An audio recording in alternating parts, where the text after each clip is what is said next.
네, 연말정산 논란이 커지고 있는데요. 연말정산에서 세부담이 별로 늘지 않을 것이라던 정부 이야기와는 달리 이 세금 폭탄을 맞은 월급쟁이들의 여론이 심상치 않습니다. 네, 급기야 정부가 긴급 대책을 내라는데 여론을 진화할 수 있을지 회의적이라는 평가입니다. 김종수 기자입니다.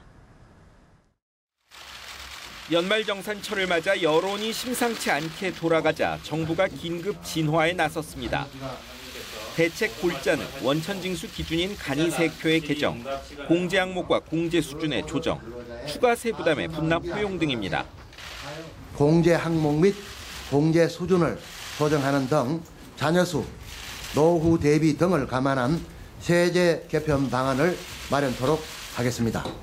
또한 금년 중에 간이세액표 개정을 해서 개인별 특성 등이 보다 정교하게 반영될 수 있도록. 다급한 여당은 벌써 출산공제 부활, 부양가족 공제 확대 등을 거론하고 나섰지만 여론 진화용으론 한계가 분명해 보입니다. 우선 공제 항목, 공제 수준은 조정해도 내년 초 연말정산에나 적용 가능합니다. 간이세액표 개정은 조삼모사란 말까지 듣습니다. 많이 걷고 많이 돌려주든 적게 걷고 적게 돌려주든 세금 총액은 별 변화가 없기 때문입니다. 추가 세금 분할 납부도 마찬가지. 그나마 세법을 바꿔야 해 내년이나 가능합니다. 그런데도 정부는 증세를 인정하기보다는 저소득층 지원 재원이 된다는 명분만 강조합니다. 하지만 세부담이 준다던 연봉 5,500만 원 미만도 늘어난 사례가 속출하고 있고 증세 대상이라는 연봉 7천만 원 이상도 다수는 중산층입니다. 법인세, 상속증여세 인하 정책에 고액 부동산 임대 같은 세원도 다 발굴 못한 상태에서 봉급쟁이만 봉으로 전락하고 있습니다. 연합뉴스TV 김종수입니다.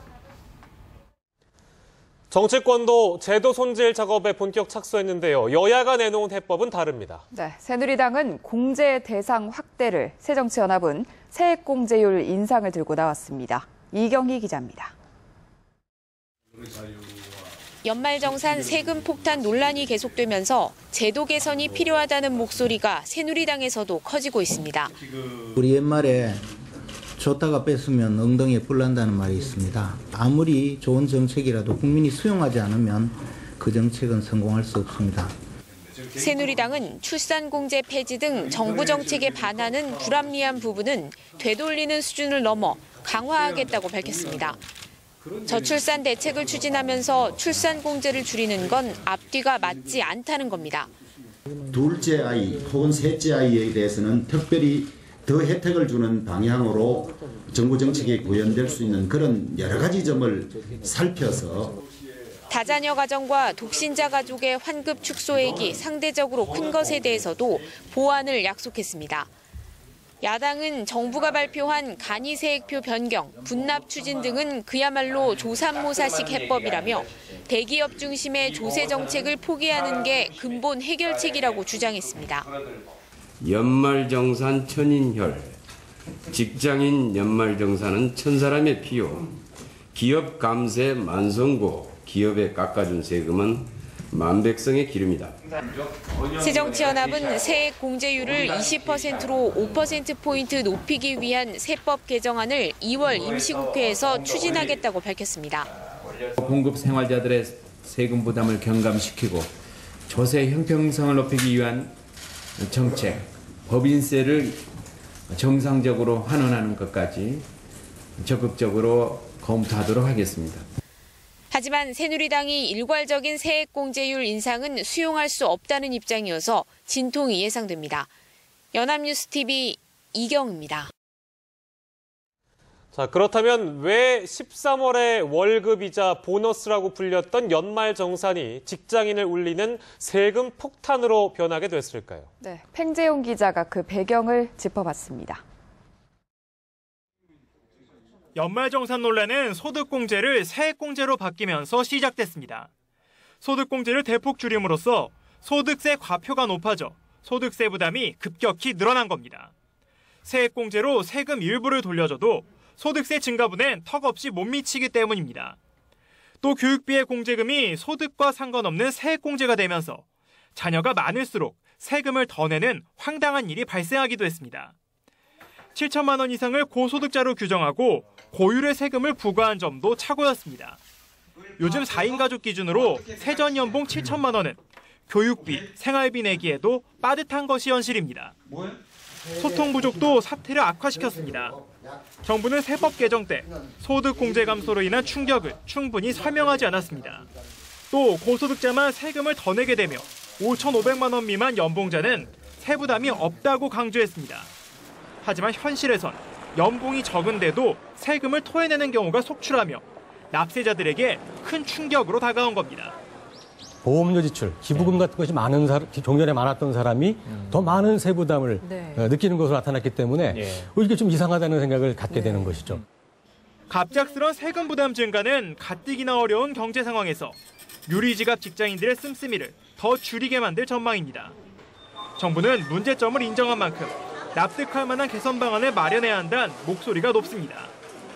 연합뉴스TV 팽채용입니다. 네, 13월에 날벼락으로 변한 연말정산, 이젠 피할 수가 없게 됐는데 조금이라도 부담을 줄이려면 어떻게 해야 될까요? 네, 전문가들은 놓치는 공제 항목이 있진 않은지 더 꼼꼼히 살피고 내년 연말정산도 미리미리 준비하라고 조언합니다. 성서우 기자입니다. 한 푼이라도 더 아끼려면 연말정산 간소화 서비스에 없는 항목은 스스로 챙겨야 합니다. 가령 따로 사는 부모와 조부모님에 대한 공제, 중증 질환으로 인한 장애인 공제, 교육비, 월세액 등입니다.